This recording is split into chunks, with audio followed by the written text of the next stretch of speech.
Commodity Strategy at Saxo Bank, and Mukesh Sadev, SVP, Head of Downstream Oil Trading at Rystad Energy.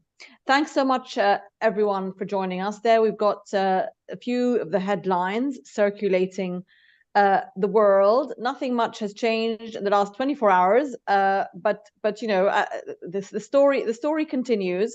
Carol, let me start with you. Let's just get a perspective from you on this sort of overarching feeling of bearishness that has developed in the markets in the last week or two. Plenty supply, according to everybody, no matter what OPEC does. The price is not going to be, you know, supported any further up than where we are today. What more does OPEC need to do in a couple of weeks when it meets if it wants to, you know, push the balances, let's say, in a different direction? Good morning, Yana. Good morning, everyone.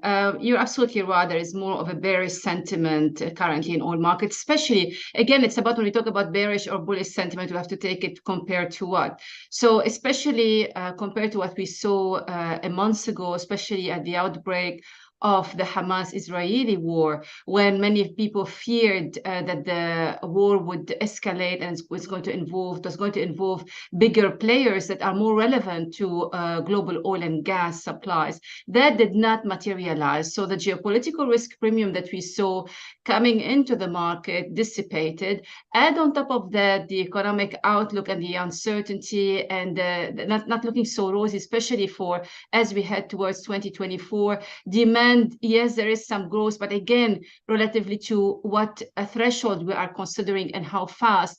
And supply, non-OPEC supply, has been responding to higher prices in the past. So it's really market dynamic that explain and market fundamentals that largely justify the current market prices that we are seeing. What OPEC can do, I mean, if they want to see higher prices, of course, it's no-brainer. They would have to cut more, but I'm not quite sure how wise that strategy is, because the more you cut, the more you have spare capacity in the system and safety cushion, and that by itself can exercise some pressure downward on prices and reduces volatility, which is not bad after all for consumers in particular. But at the moment, I would say if I were OPEC, I would simply wait and see how things evolve, especially Diala.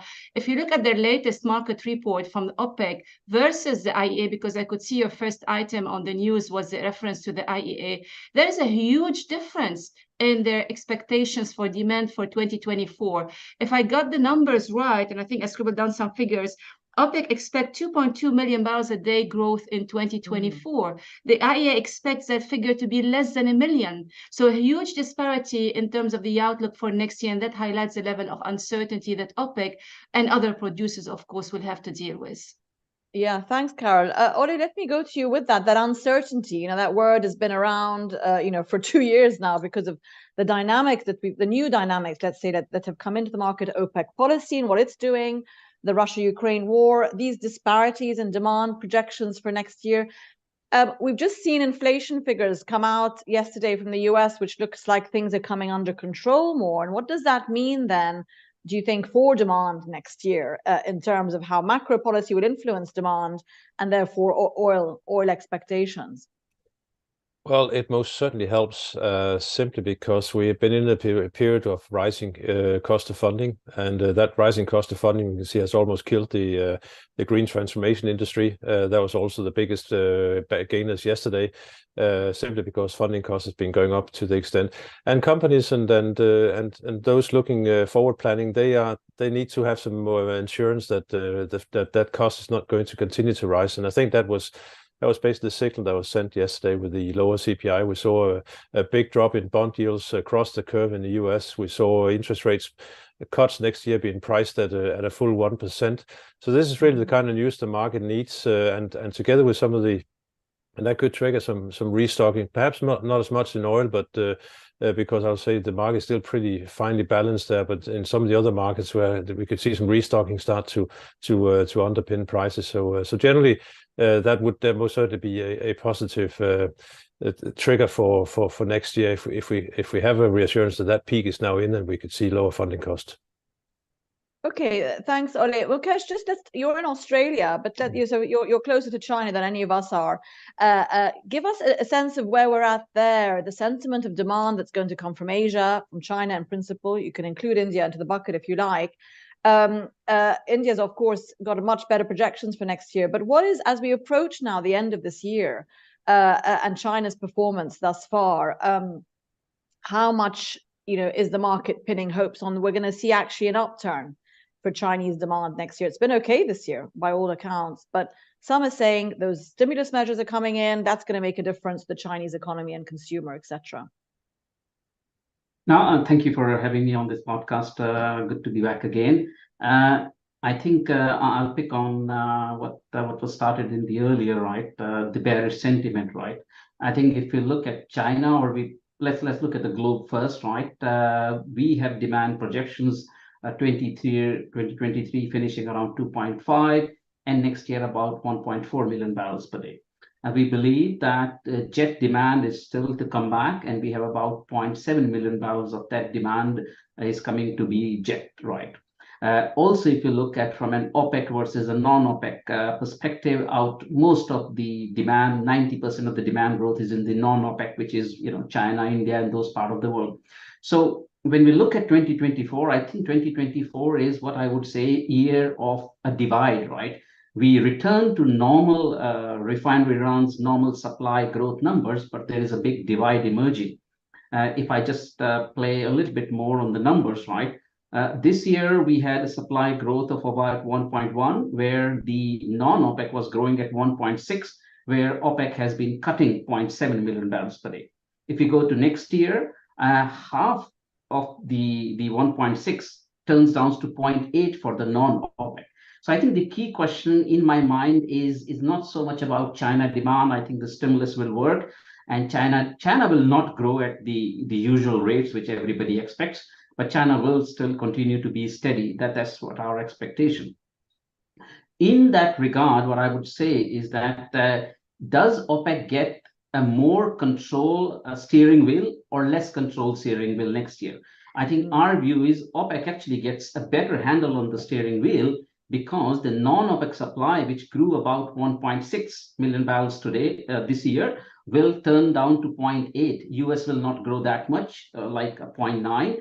Brazil, Norway, Venezuela, nothing much is going to come out. So if next year demand is steady, reverts to a mean, the non-OPEC continues to grow, and the non-OPEC supply goes down, I believe OPEC actually and Russia get even more good handle on the supply side of the equation. And that's why we believe that the oil prices would probably, I've been saying for quite some time, hang in the high 80s. I think I maintain my call, hang in the high 80s for 2024. And China and jet will continue to play a big part of it. Okay, thanks, Mukesh. That's great. I mean, I was going to mention the US production. My sense is that, yes, we've seen that take off again this year, other non-OPEC supply. I had sensed that would continue into next year, that's going to be actually become more of a concern for OPEC back to the 2014-15 sort of market share days, but perhaps not. Carol, just back to you, talking about market share and quotas. OPEC, one thing that they're going to be discussing, presumably in a couple of weeks, is their plans for quotas next year within themselves. You've had some members not meeting, even complying to what they should be producing. And of course, you've got Russia and Saudi have been cutting to sort of manage the market. How tricky is their meeting going to be in a couple of weeks? You've got people not complying, you've got Iraq coming back and doing more and actually not complying with its cuts. So all these members who are having these different capabilities, if you like, will it be a trickier meeting, or does that make things easier for Saudi if people aren't complying with their production? Right. Before I answer your question, Diala, I just want to comment on something that Mukesh said, because the numbers that he gave about non-OPEC supply are rather pessimistic. Actually, half of what the IEA and even OPEC predict for non-OPEC supply. So the IEA 1.6 million barrels a day and OPEC 1.4 million barrels a day. But we heard here about 0.8, if I'm not mistaken, which is pretty low compared to market expectations, especially on the US. I do recall how pessimistic people, they tend to underestimate the growth in US production, and it keeps on surprising on the upside.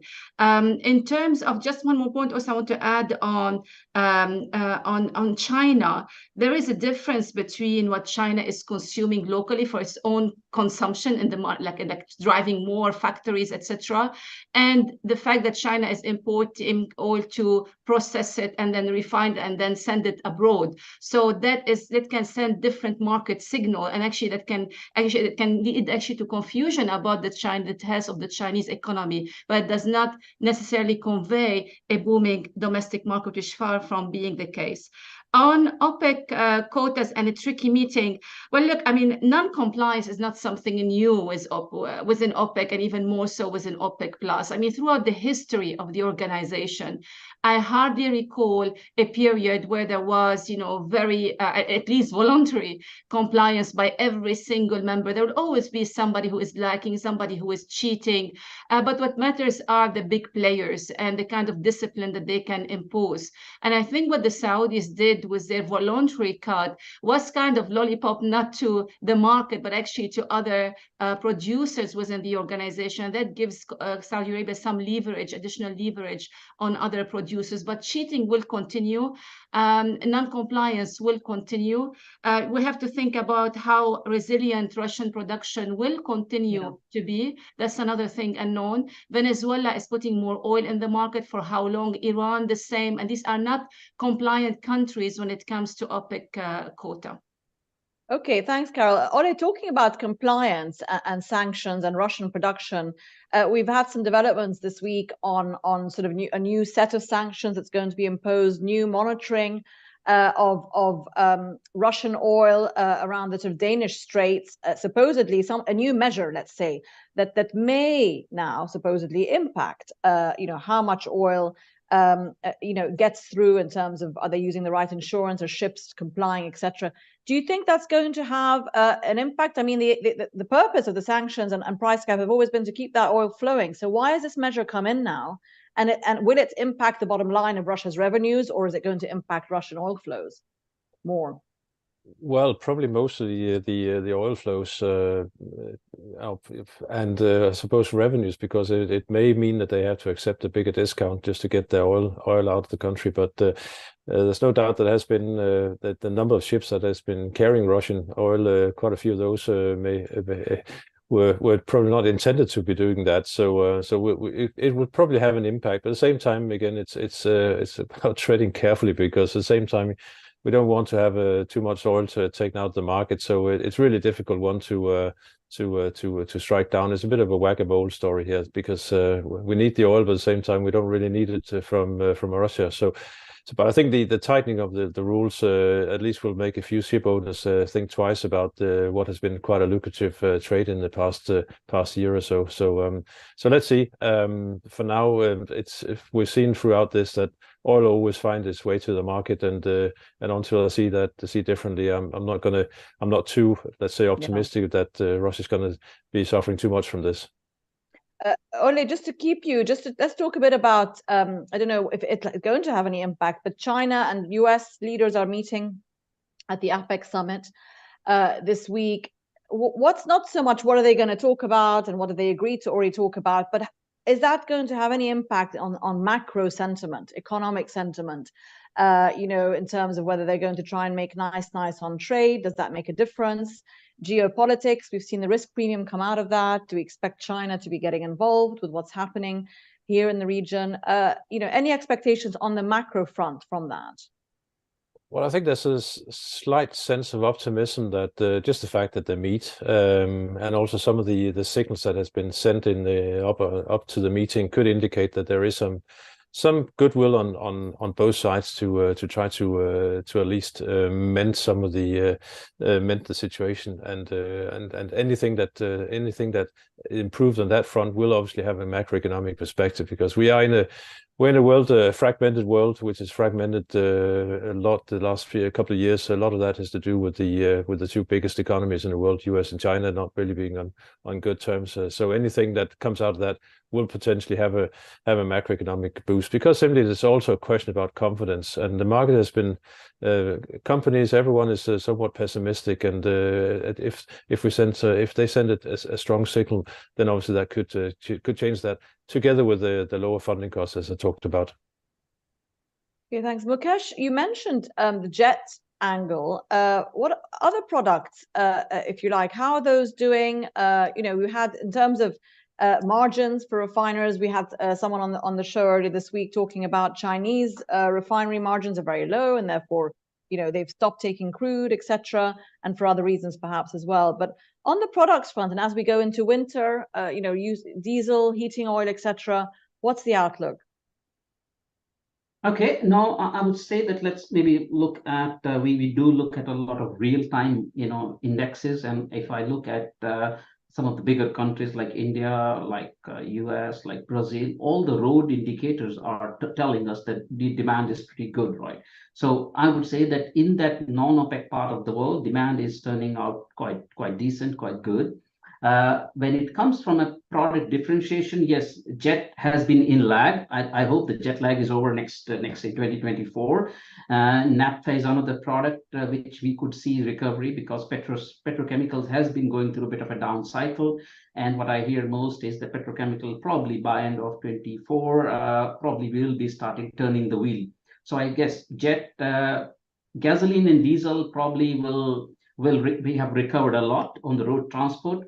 There might be pressure on China, particularly we have seen about 500 kbd gasoline demand lost because of the EVs. So I think that trend will likely continue.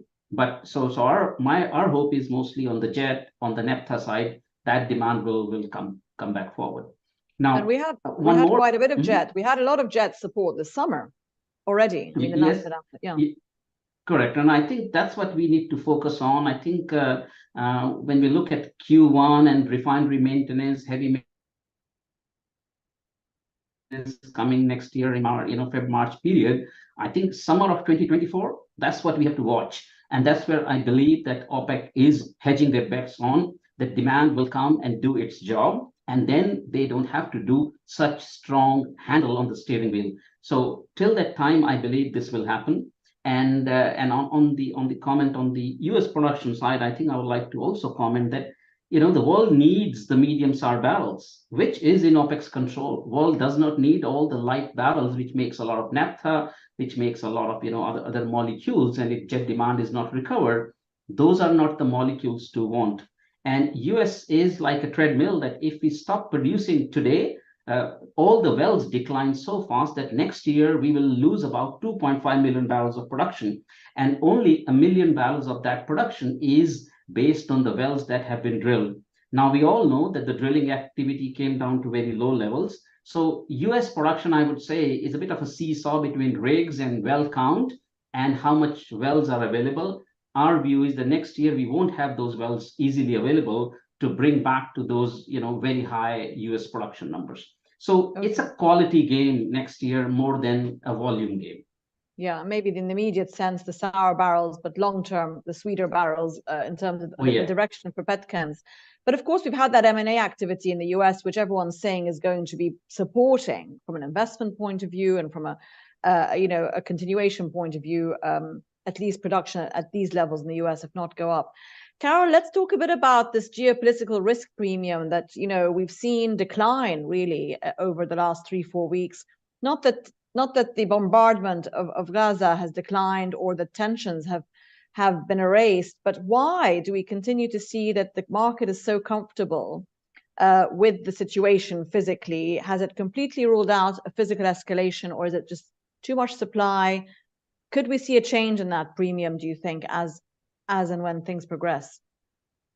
I mean, first of all, if I think about the geopolitical developments around the world, including in the MENA region, I would say that the war between Israel and Hamas was, just added an extra layer of geopolitical risk that we have. Because think about it, you have the ongoing war in Ukraine, and the war in Palestine has kind of diverted attention away from it, but it's still ongoing. Libya is not that settled. There is ongoing, the situation also in Yemen is not settled. The situation in Syria is not settled. Iran is under sanctions. So really, there are lots of, bushes on fire in various places in major producing regions and producing countries. And as such, to see the oil price today where it is today is a bit surprising or unheard of only a few years ago. If you remember in the past, whenever happened in the Middle East, even talks of tensions between one player and another, it would send prices spiking. But that also a reflection of, one, changes in market fundamentals. You do have more non-OPEC supplies or supplies coming to the market from outside the region, and that supply is more or less flexible. And there is also the demand outlook. Demand, we talk about growth, but we have to be careful here. Growth compared to what? So China, again, I'll go back to China because we're comparing it to 2022, but don't forget that China was following zero COVID policy and closed its doors. So it's all relative. These percentage terms, we have to use them carefully when talking about growth. So it's not that we are seeing a booming growth in demand. It is healthy. It's not too bad compared, let's say, to a few years ago, but it's not that the market is super tight, and you have the additional supplies. Plus, you do have the spare capacity that has been building in the system, largely thanks to OPEC plus cuts. So if I put all these things together, I can understand why prices are where they are today. And the geopolitical risk premium cannot be seen in isolation of how much spare capacity you have in the system, because you have to think of the safety cushion that can be used to compensate for any significant supply disruptions. Okay, thanks, Carol. Oli, let me just ask you about your opinion on US production, because we had obviously, Mukesh saying what their outlook is, and we've had other outlooks put out there that this momentum that we've seen this year is actually going to continue. Some people believe it is. Basically, US oil is back. Is that, do you think, something that will be pushed by the administration, particularly in an election year? Is that going to be made use of, if you like? Where do you see that sort of non-OPEC story coming into the game, and how difficult is that going to make it for OPEC then to sort of manage the market? And then we'll have a look at that survey. Well, I agree with what's been said previously, that I think the growth in the U.S. shale patch or this very strong growth on a yearly basis is coming to an end. So we will not see the same kind of growth in years to come, and that will make it less significant. And again, also the not all barrels are equal. That has also been mentioned. It is not the same quality that is being produced in the Middle East, and that's the one which is being kept tight right now. So not sure whether how much an impact it will have. And also there's still the chance that they will try to rebuild some of the strategic reserves, basically meaning that if prices do come down too much, some of that will be diverted to the reserves. So generally, if we are in a world where demand is, and that's really, I think, the big sticking point, when are we going to see a peak in oil demand? And I think right now we probably have everything between 5 and 20 years on the table, and it's probably closer to somewhere in the middle. But that's really, I think, going to be the main one, because as long as we continue to see demand growth, then there will be then the US barrels will play a part, but potentially not weighing on the market. And how much, Ole, is Chinese demand, and particularly refinery demand there, obviously, playing a part in that? Somebody was saying to us that China is now the swing refiner of the world. It is dictating exactly where margins go. Obviously, it's a big consumer. But in terms of its export quotas, product export quotas, etc., going forward, how much sort of focus is there on that? Absolutely, very much so, because yes, they do have overcapacity, so there will be supply into the global market, and they will also be responding to margins, because they are, if they only produce in order to make money on excess production, then obviously they will not do it if the margins are weak. So margins has been softening recently, and that has also led to them diverting some barrels back into the market, and that's also added to some pressure in the physical market, and some of the reasons why we're back down to these levels. But with these with quotas into next year, depending on the size of those, it will be a major swing produced, because we are a bit short of refinery capacity elsewhere in the world. So we will be looking towards that. And at the end of the day, it's not crude you put in your car; it's a refined barrel. So that really will play an important part. So margins should be watched even closer than they probably have been in the past. Okay, thanks, Ole. There's our question, which was what we talked about a bit earlier. Denmark will be tasked with inspecting and potentially blocking tankers of Russian oil sailing through its waters under new EU plans. Will this succeed in curtailing exports? So we'll see what everyone has to say about that. I mean, you know, obviously the prices are quite low at the moment. I suppose if prices were closer to $100 again, would the EU be doing this in terms of security of supply? Mukesh, let's just go to you for some comments, perhaps on the gas, just the gas picture, if you like. Gas prices, gas markets. We've had a story earlier about this week about US LNG coming to Europe, and a few debates around that. But in terms of sort of the demand within the demand outlook, Europe, etc., and whether it might be potentially facing, challenges with prices this winter, it doesn't look like that's going to happen. No, thank you. Well, I'm an oil expert and oil analyst. So gas is something I look sometimes on shoulders to my colleagues. And what I'm hearing, but it can impact switching gas to oil switching, for example. Yeah, but what I'm hearing is that they are not betting a lot on the weather side now, any much more. A few days ago, we used to talk about oil in backwardation, gas in contango. I think gas is also a bit changed in the prompt to a bit of a backwardated market. So I think what I'm hearing is, despite the winter not probably helping, there is some prompt tightness emerging in the gas side also. Now, I would probably stop short, talking more about the gas, but that's the view I'm hearing from some of my gas experts. Okay, Carol, I mean, the mood in Europe economically, Germany, we've had the headlines in the last few weeks about how it has surprised to the downside in terms of how its economy is doing, etc. What's the sentiment as we sort of close out the year? Do we expect to see a better picture next year for the European economy as inflation comes under control, etc.? Actually, I'm glad you asked me this question, because I was thinking yesterday as I was checking the various news and publications, and I could see more good news coming, especially when it comes to Europe as a whole, but its largest economy, Germany. But again, we have to be careful with what we mean with good news. It's not that everything is booming. It's that maybe the crisis has bottomed up, and then things might look rosier from now on. So this is how we can be optimistic about the economic outlook, but we have to be careful. That's not the end of the current difficult period, but it's not. The sentiment is that the worst is behind us, and now we have to either stay in the current position for a while or start to improve gradually after that. And let me just wrap up my point, because about the sanctions, about the question of the survey, because it reminds me of a court ruling in the US from early 1900, I think it was 1903, where they said that, and they remember back then it wasn't a developed market, but they said oil is, and they ruled oil is wild, and it will always find an opening, and it will always escape through that opening. So this is just it summarizes my sentiment and my opinion about the effectiveness of the sanctions imposed only by a small number of countries on Russian oil. Yeah, and there you go. 63% agree with you there, that it'll still find its way. It will not impede those exports.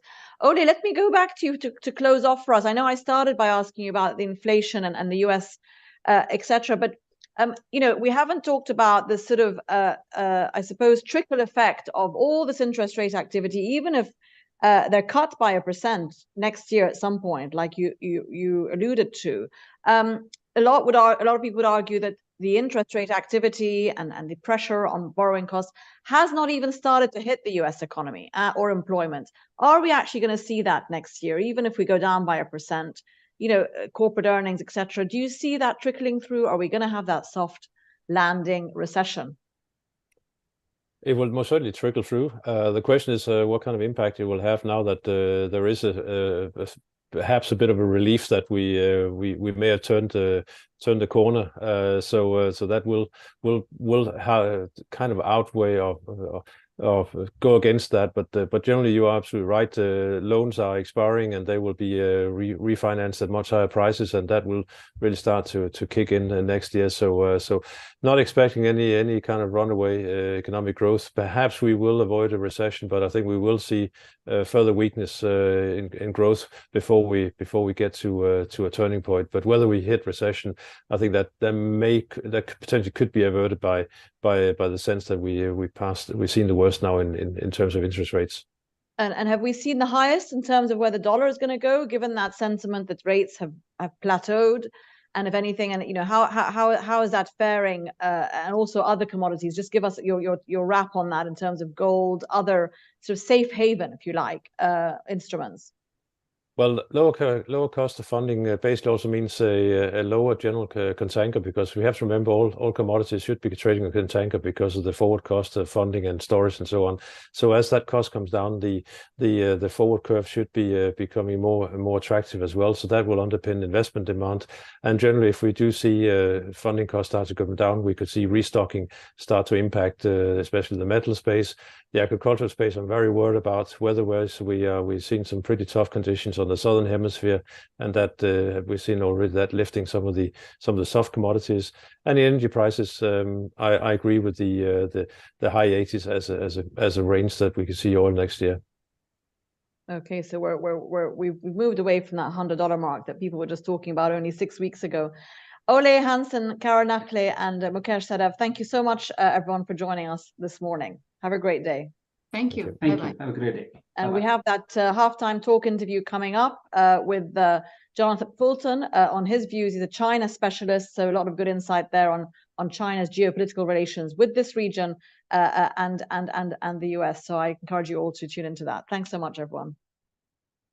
All the best.